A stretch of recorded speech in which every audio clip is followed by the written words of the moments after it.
Assalamualaikum teman-teman. Perkenalkan, kami dari kelompok 1 di kelompok digital literasi. Nah, kita di sini akan membahas tentang, tentunya bukan tentang Among Us ya. Jangan, ini gambar Among Us ini memang kelompok kami ini mengambil tema Among Us. Jadi nanti akan banyak ornamen-ornamen dalam Among Us. Nah, langsung saja kita di sini akan membahas tentang, saya kecilkan dulu. Nah, kami di sini akan membahas tentang sasaran gerakan dan strategi gerakan literasi digital di sekolah.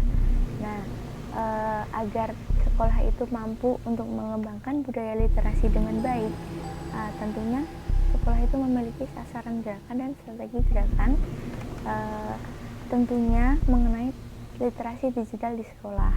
Nah, langsung saja ke slide selanjutnya. Kita dari kelompok 1, dosen pengampu Bapak Angga Dwi Prasetyo MBiotek. Terus perkenalan ini ada kelompok 1 ada Cindy Margarista, terus Sohib Rahmania, saya sendiri Sohib Rahmania, Aziza Nurafida, Halimah, dan Aisyah Jamzami Nurnaila. Kemudian ini adalah mata kuliah digital literasi. Selanjutnya, nah ini kita bahas siapa ini yang akan menjadi impostor.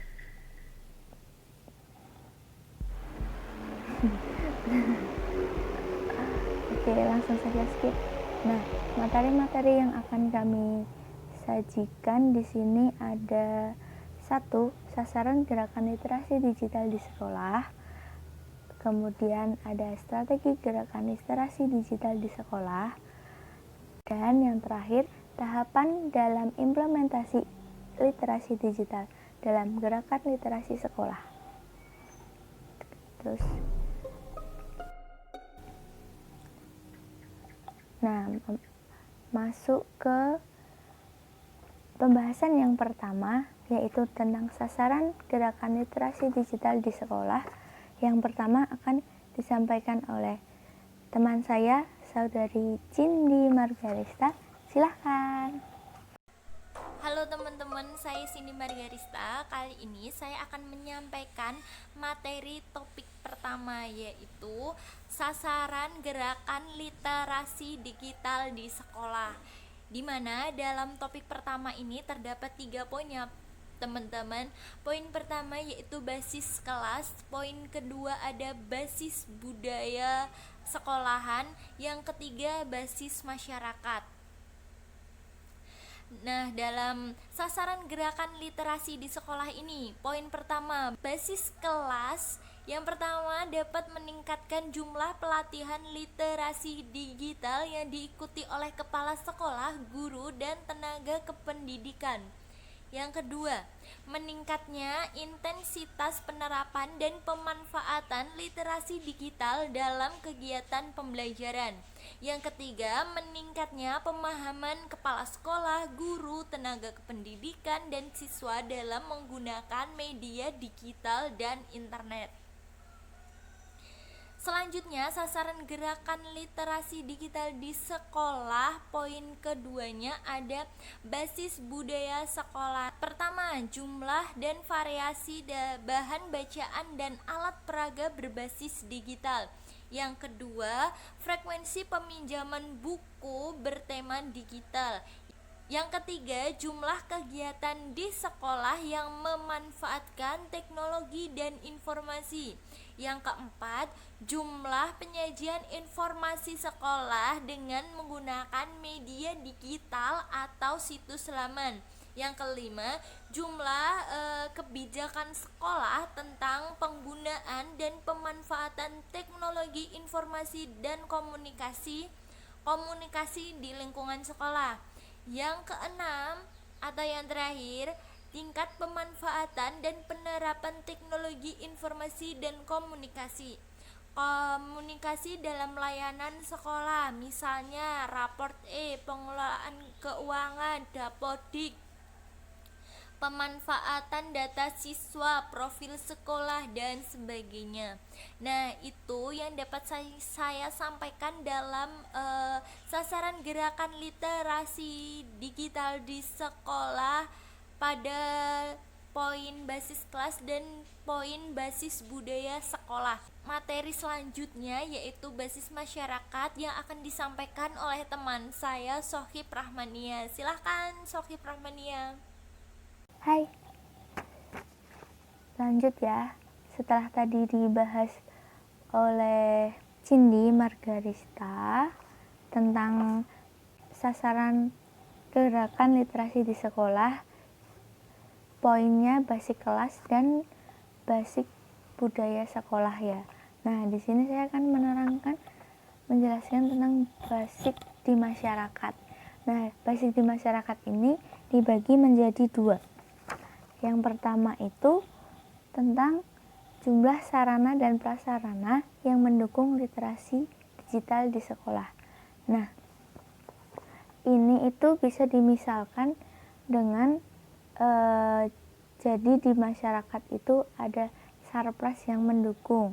Misalnya adanya penyediaan perpustakaan desa, terus bisa dengan taman membaca, terus atau jika masyarakatnya itu sudah paham dengan teknologi, pasti akan menggunakan adanya perpustakaan elektronik. Jadi nanti bisa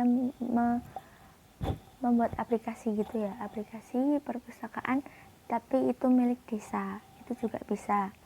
Nah, adanya sarana dan prasarana ini akan menciptakan lingkungan sosial yang efektif. Nah, jadi lingkungannya ini menjadi lingkungan yang literat. Nah, otomatis jika lingkungan ini sudah mendukung, nah pasti gerakan literasi digital di sekolah itu akan berjalan dengan lancar gitu loh. Jadi di masyarakat mendukung, di sekolah mendukung, dan ya terciptalah gerakan literasi yang dikembangkan dalam Permendikbud nomor 21 tahun 2015 tentang penumbuhan budi pekerti gitu. Terus lanjut ke poin yang kedua, tingkat keterlibatan orang tua, komunikasi, dan lembaga dalam pengembangan literasi digital. Nah, jadi adanya lingkungan di rumah itu juga mendukung terselenggaranya gerakan literasi digital di sekolah ini dengan lancar. Jadi jika orang tuanya menerapkan sikap GLS ini, gerakan literasi sekolah ini, pasti anak akan terbiasa dengan gerakan literasi digital ini. Seperti itu. Terus lanjut ke materi selanjutnya.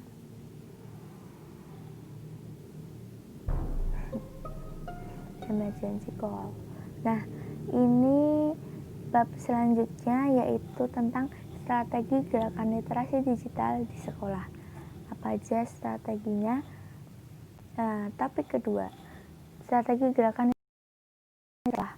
Yang poin pertama itu ada penguatan kapasitas fasilitator, yang mana penguatan aktor atau fasilitator literasi di lingkungan sekolah ditekankan pada pelatihan kepala sekolah, pengawas, guru, dan tenaga kependidikan tentang literasi digital.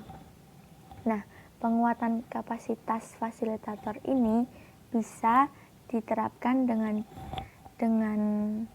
cara kayak pengadaan seminar atau bimbingan teknologi untuk guru dan karyawan di sekolah.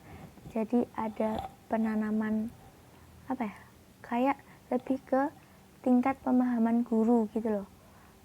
Kemudian dengan adanya itu akan menekan aspek kognitif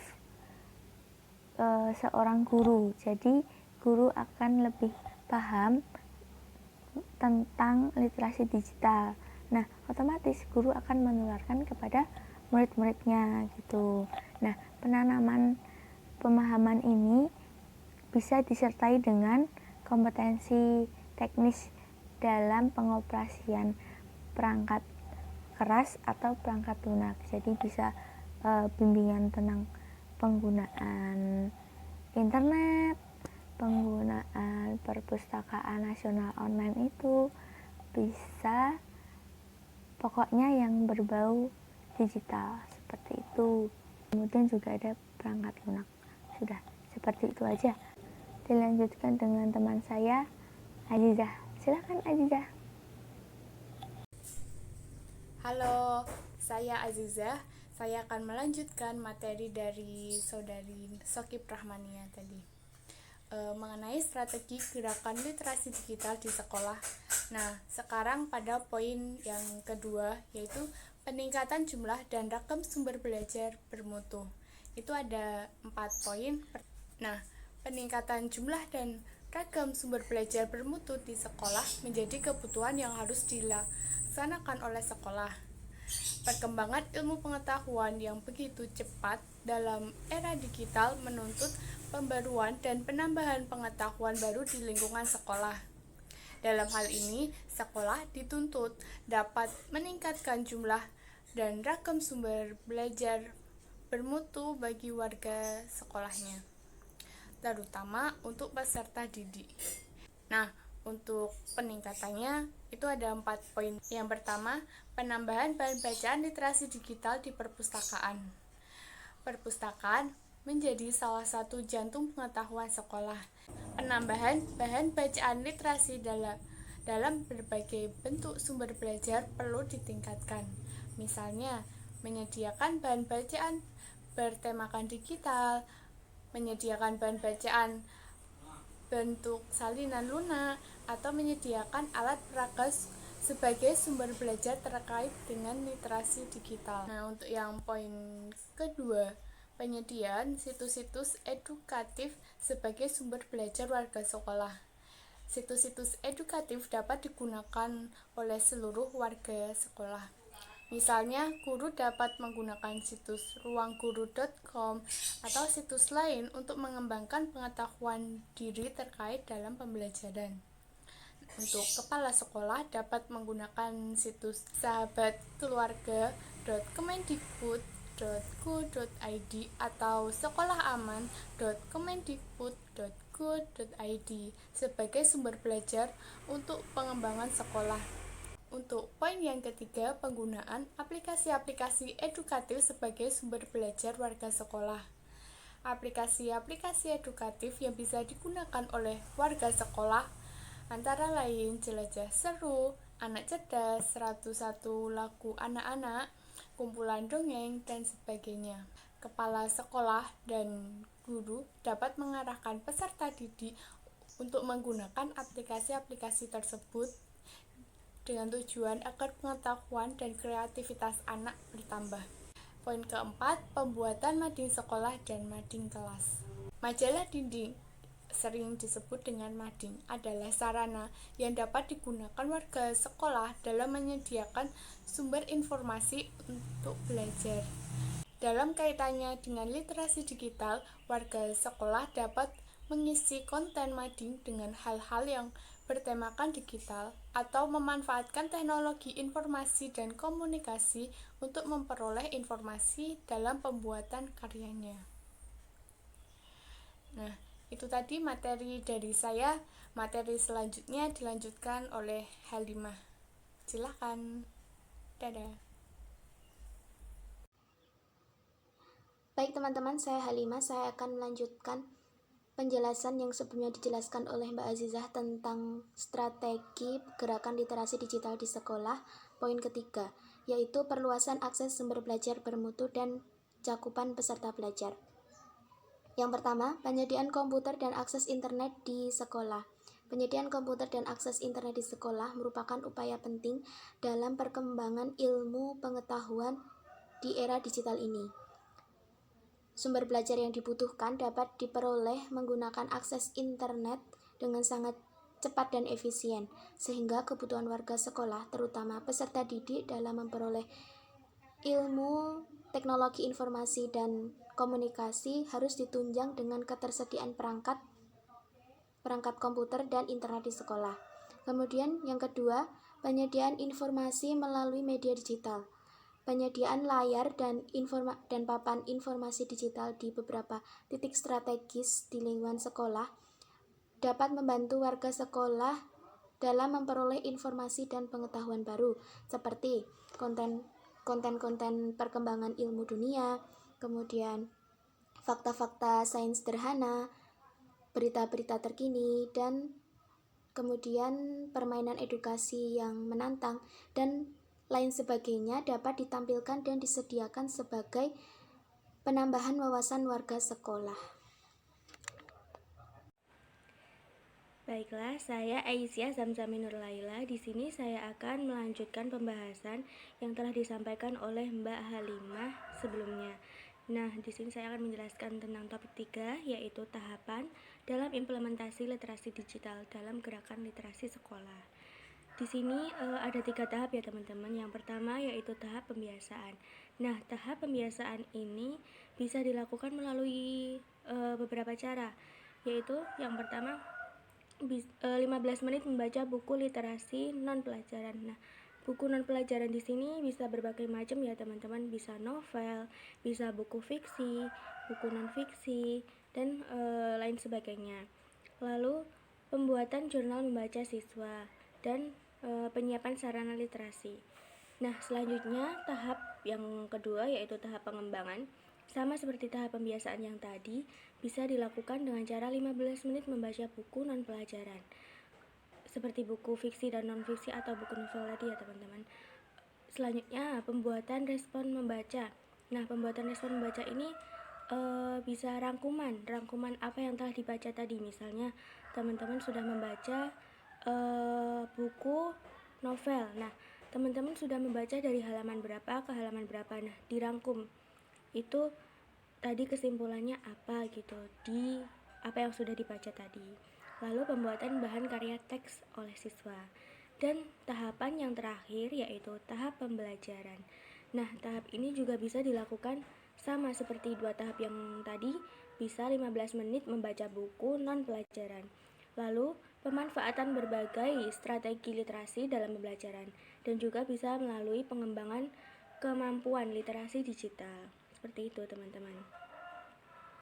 Nah, itu tadi ya teman-teman mengenai topik 3 yaitu tahapan dalam implementasi literasi digital dalam gerakan literasi sekolah. Terima kasih.